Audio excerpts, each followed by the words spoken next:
Welcome, I'm Alison St, and this is a special edition of KOCT's North Country Roundtable.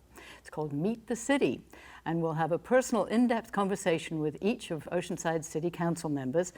Right now, we're going to be speaking with Mayor Esther Sanchez. And Mayor Sanchez, thank you so much for joining us.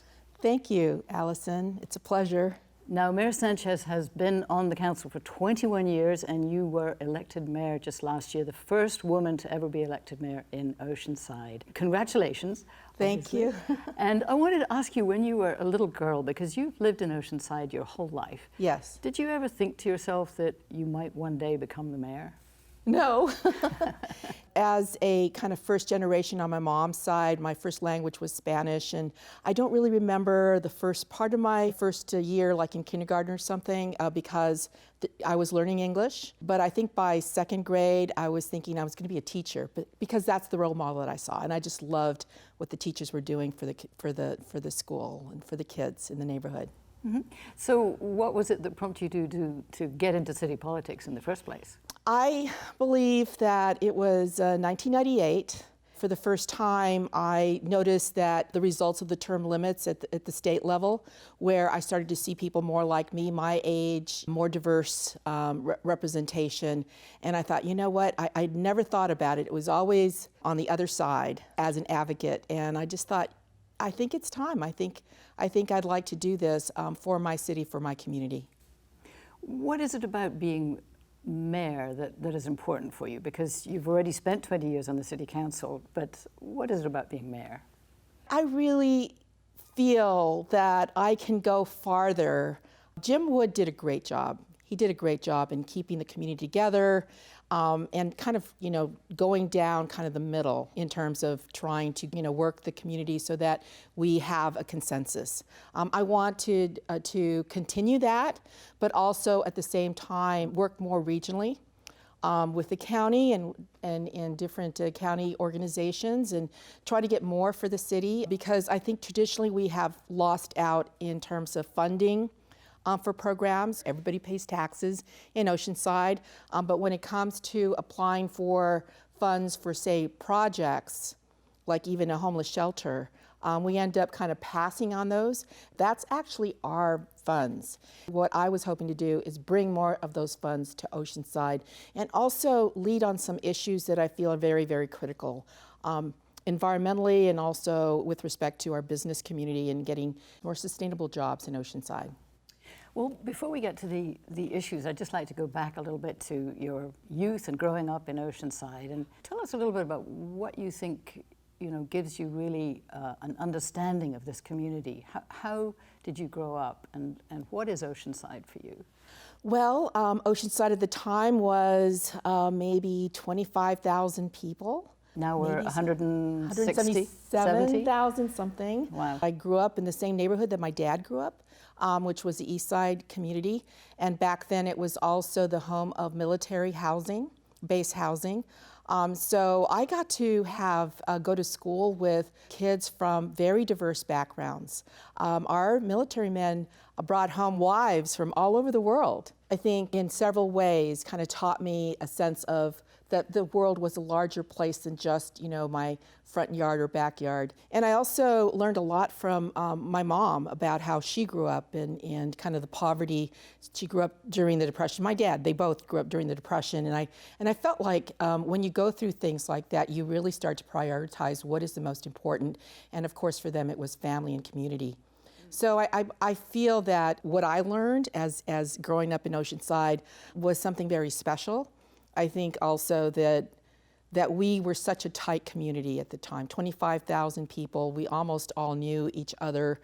It felt that way, And I do feel that sense of town, that sense of community carries through. Even though we've grown so much larger, I feel that we still have that sense of Oceanside.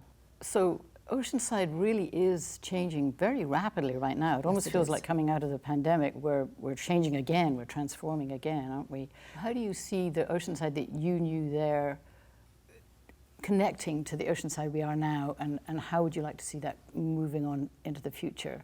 Well, back then, people knew each other and would talk to each other either on the football field, watching games or baseball or whatever it was, and businesses, sponsored youth sports. And so that sense of community with respect to businesses and having that relationship with the community and really wanting to see kids make it. I think that and what we're having to do now is not just get back to pre-COVID, but do it better. I think this is a tremendous opportunity. We're receiving something like $32.3 million to be spent over a time of 2 years. A lot of investments that we can make to ensure that our communities, all of our communities come back from COVID. Everyone wants to go out. We're kind of a tourist restaurant economy that we've grown in the last 20 years. It's just really gotten all of a sudden just expanded because everybody wants to get out and spend money now in Oceanside. So how do we do that? How do we get that sense of community and make those connections? I've talked to, say, the Chamber of Commerce about putting together jointly a job fair, but do a job fair that would have all options to our youth. It would be, okay, whatever employers now have positions, but also job training, MiraCosta, Cal State San Marcos, just have everybody there and what can we do to get our kids to think about their future, which in turn is our future. So speaking about your kids or our kids and wanting them to have a future in Oceanside, what do you think is the best way for the city to grow so that we can actually make this a place that our kids can afford to live? I've been thinking about 2050. I don't know why that number pops in my head, but sometime in the future, what I would want Oceanside to look like. I would want it to be more walkable. I would want it to be more bicycle friendly. I used to ride my bike as a kid everywhere in Oceanside. And so I would like to see that we have our fair share of job centers so that people don't have to go and travel 22 miles to get to work by car usually, right?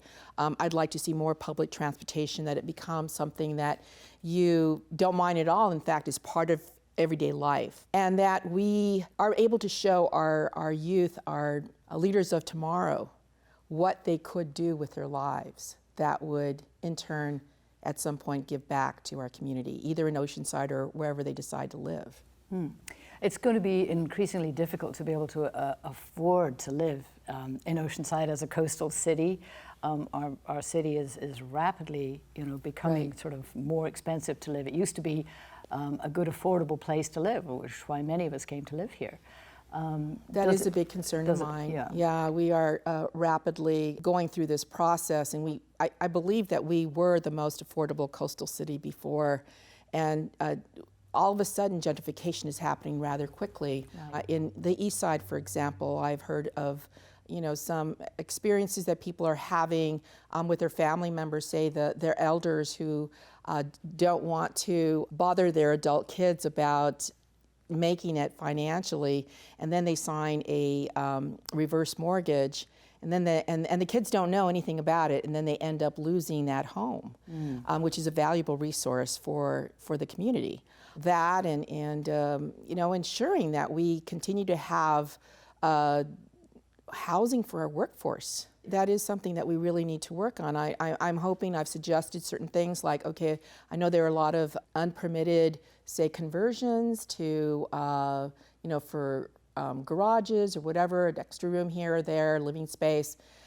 I've suggested that we put together a program so we could help them with grants to help pay for those to get them up to code.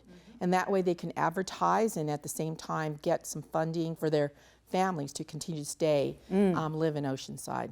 If we're a growing community, and it looks like whether we like it or not, we're growing, and the state wants us to build 5,500 homes in the next 8 years or so, right? And we don't really know where we're going to put them, and that's a big controversy. Do you have, where do you think we should be building these homes, and does that mean more density? Well, naturally would mean more density, but I have to say that I believe if we were to count every single conversion, okay, we would probably get more credit for the housing that we do have.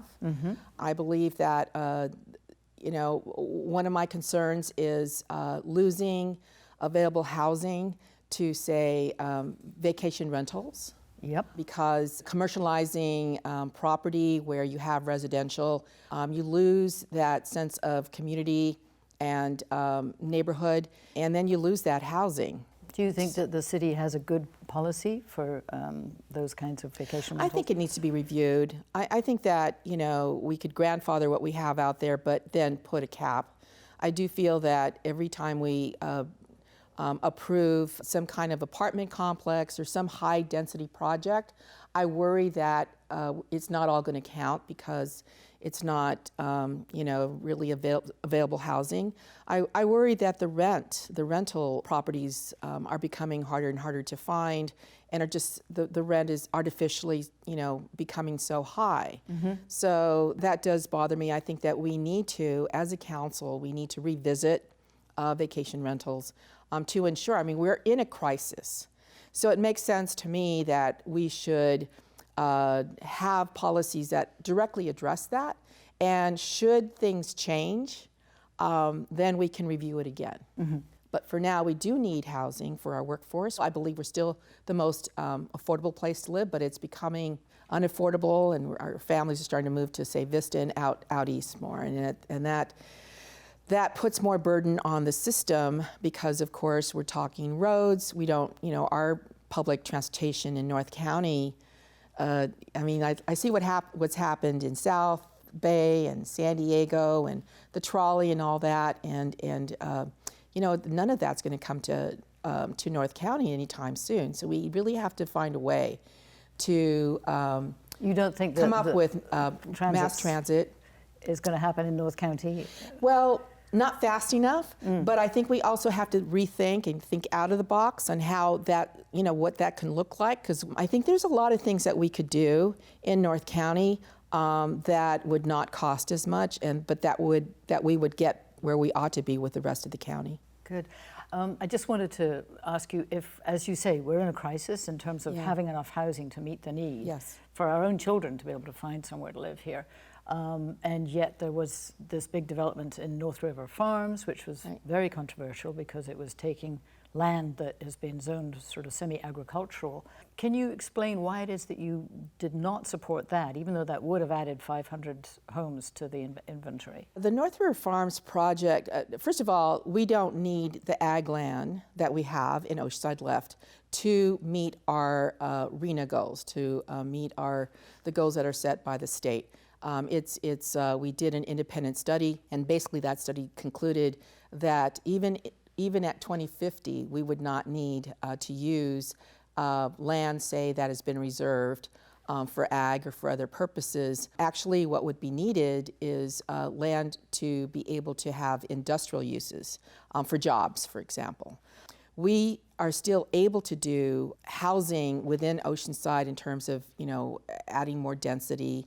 The city has conducted studies and anticipates that, say, even along Coast Highway, we could increase housing. A lot of people want to live on the coast, right? If you're going to have an ocean right there, where would you be? Where would be the optimal place? Well, of course, really close to be able to walk to it, right? The other reasons why I opposed it was its sprawl. Bottom line, it's sprawl. We have zero services out there. We don't have water or sewer. We don't have police, fire. We don't have a lot of services that cost a lot. So much more than, say, the property taxes that would be generated. So, in fact, the rest of the city would have to basically sustain that, would have to contribute to the care of the services for those whatever number of properties. And what we need more than anything else, because we have the lowest jobs to resident ratio in the whole county, we need more jobs. That's what we need. We're on a trajectory in terms of where we can increase densities. We know that we can reach our RENA numbers. There has never been a question about that. The problem is that the city doesn't tell developers, listen, we want you to build 50 units here, Is there something you would tell the local community about where they should be expecting more housing so that they can see housing being built for the next generation, for example? I think there should be a very, very public process where we are going through our update to our general plan as we speak. And that's going to include the circulation element as well as, the housing, and very critically as well, the environmental, our open space, because other cities actually have better position in terms of offering recreation, parks and recreation and open spaces to their community.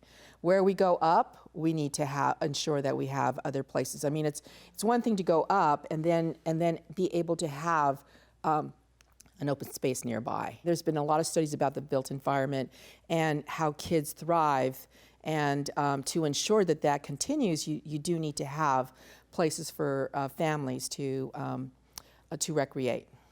So as the mayor, you kind of have the bully pulpit in a way. I mean, you're Yes. only one vote on the 5-vote council. Yes. But you do have a bit of a bully pulpit as the mayor. How do you see yourself using that?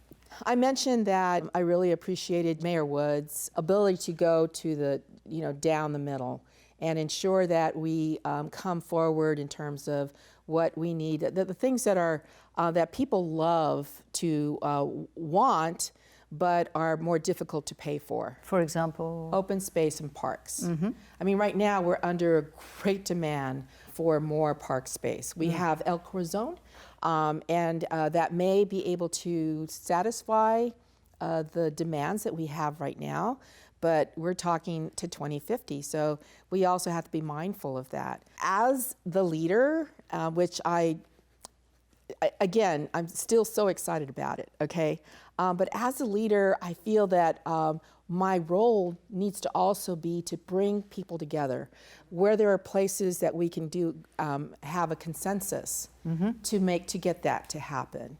My experience with the community is everyone wants the best for Oceanside. Everyone wants to do the right thing. And so if we were to have kind of more, say, education and outreach to our community, I know that we could come up with more consensus on these very critical issues. You've proved that you have the support of the community because you Yes. got elected to mayor. And I'm so honored by that. Yes, and I think perhaps the question is that there's not that much consensus on the city council, though. You're faced with a city Right. council that is not quite as in consensus as you would like. So, I mean, what are the issues where you really feel like this is a battle worth your fighting? I'd like to say, though, that I do believe we have more consensus than people think.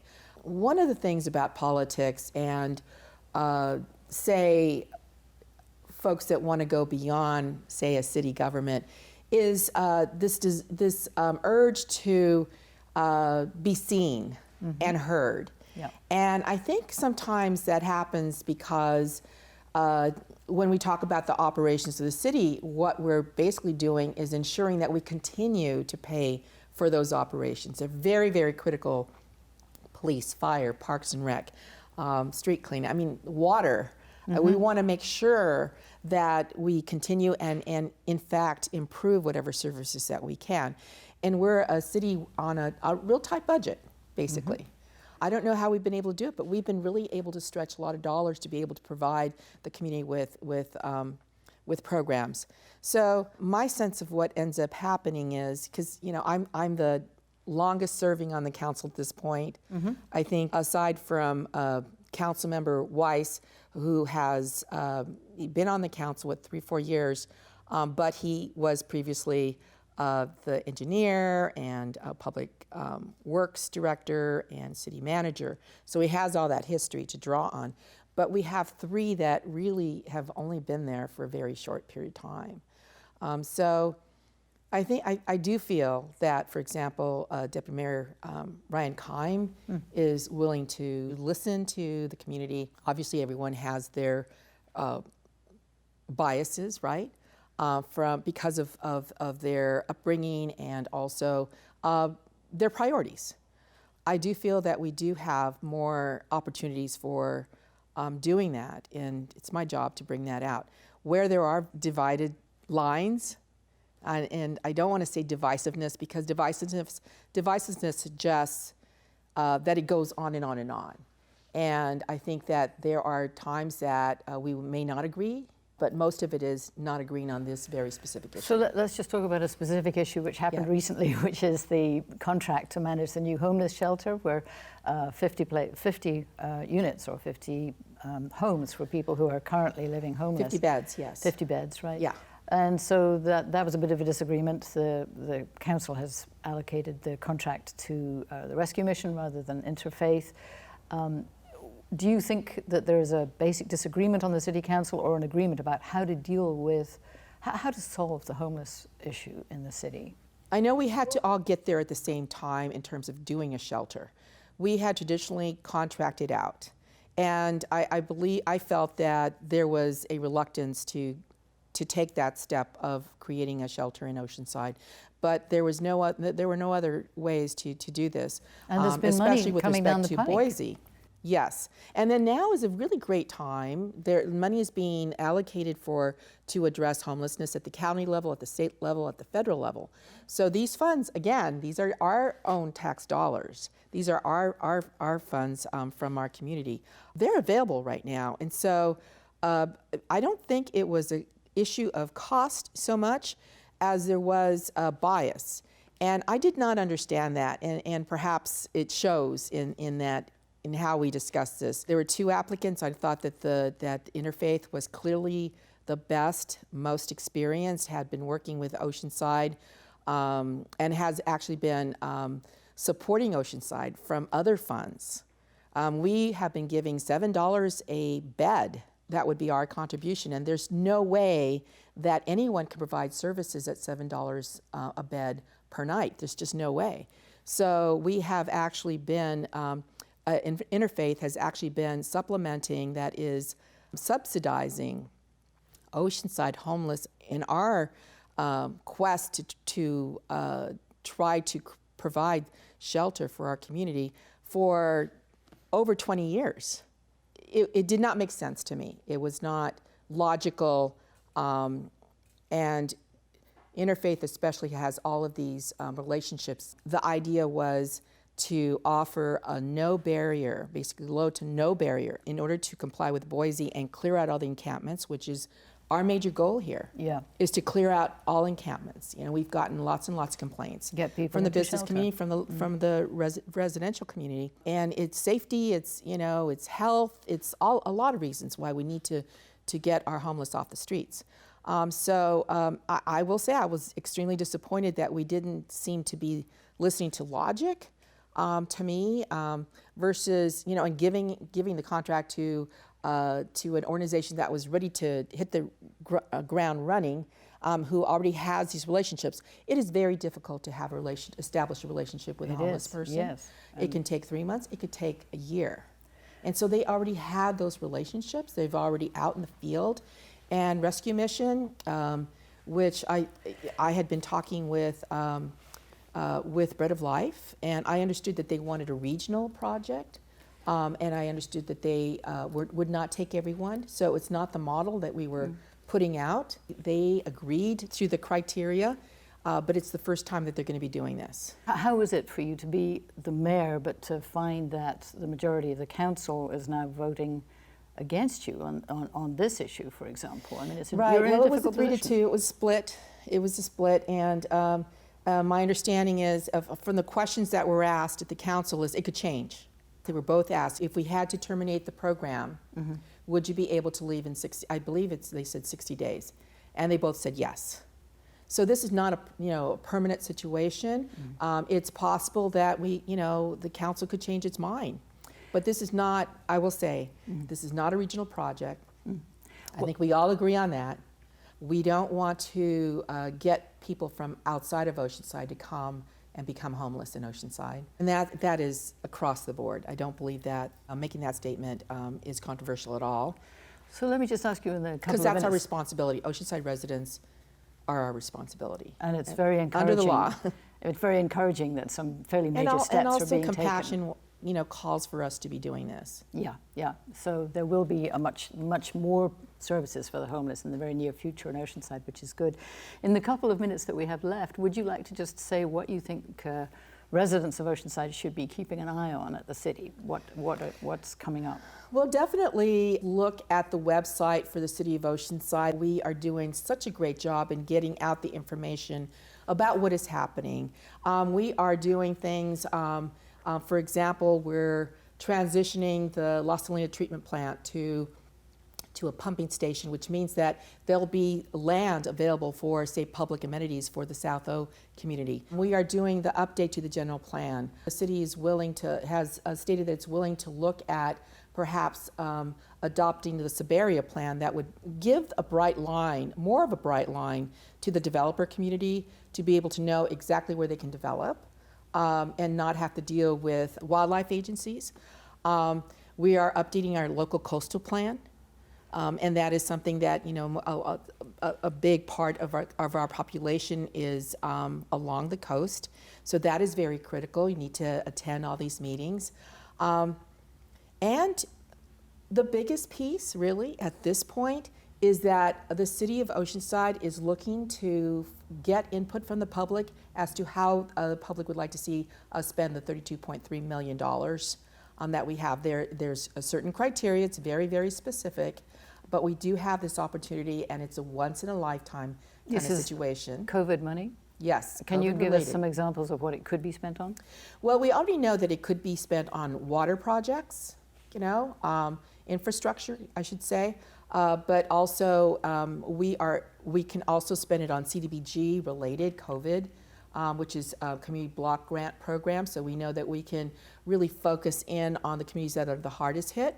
Also in our business community and ensuring that we expand our business community, which is very critical, of course, for the City of Oceanside. What we're trying to do is get back to a point, but do it in a better way, in a bigger way, which may pave the way for even more funding coming down later with this infrastructure money that the President is talking about. Well, it's very encouraging to see that as we come out of the pandemic, rather than struggling to get back on our feet, we actually are poised in a very good position with some new money and a lot of new developments happening and a lot of unknowns. And I want to say this is also a time that we're going to be determining whether, you know, is there a need to change the boundaries for the redistricting from the city level through the state and federal level. So that's another exciting thing to be looking at. Well, we've come to the end of our time together, but there's plenty to be keeping our eyes on. So thank you so much for spending some time with us. Thank you, Alison. Mayor Esther Sanchez. And thank you for joining us here on KOCT's North County Roundtable.